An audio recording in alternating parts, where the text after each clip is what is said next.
എന്താടാ മുഖത്തൊരു സങ്കടം? പാവം എന്റെ മാമൻ, പുള്ളിയുടെ കാര്യം ഓർത്തിട്ടാ. ഏത്, നിന്റെ മജീഷ്യൻ മാമനോ? ആ ഊശാൻ താടിയുള്ള? ആ അത് തന്നെ. പുള്ളി ഇപ്പൊ അറബി ചെയ്യില്ല. എന്തു പറ്റി? പുള്ളിക്ക് സിനിമയിൽ ഒരു ചാൻസ് കിട്ടി. സംവിധായകൻ പറഞ്ഞു ഊശാൻ താടി എടുത്തു കളയാൻ. പുള്ളി പറ്റില്ലെന്ന് കട്ടായം പറഞ്ഞു. എന്നിട്ടെടുത്തോ? റോൾ പോകുമെന്ന് തോന്നിയപ്പോൾ മാമൻ താടി എടുത്തു കളഞ്ഞു. എന്തോ ദുഃഖയുടെ റോളായിരുന്നു. അതിനെന്തിനാ ജയിലിലിട്ടത്?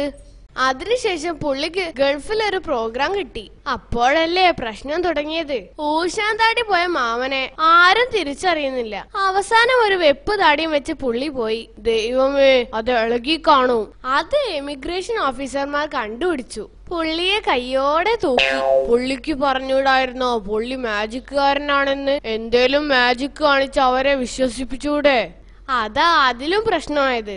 പുള്ളി ഒരു ഓഫീസറുടെ കയ്യിൽ നിന്നും 4 റിയാൽ വാങ്ങി.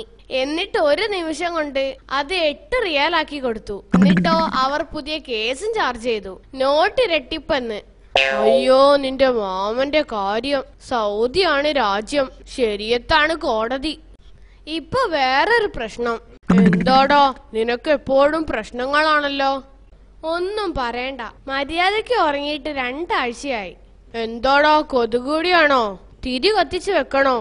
ഏയ്, ഇത് അതൊന്നുമല്ല. അച്ഛന് സോമനാംബുലിസമാ. എന്ത്? സോമന് ആംബുലൻസ് കിട്ടിയെന്നോ? അല്ല ചെക്കാ, സോമനാംബുലിസം എന്ന് വെച്ചാൽ ഉറക്കത്തിൽ എഴുന്നേറ്റ് നടക്കുക.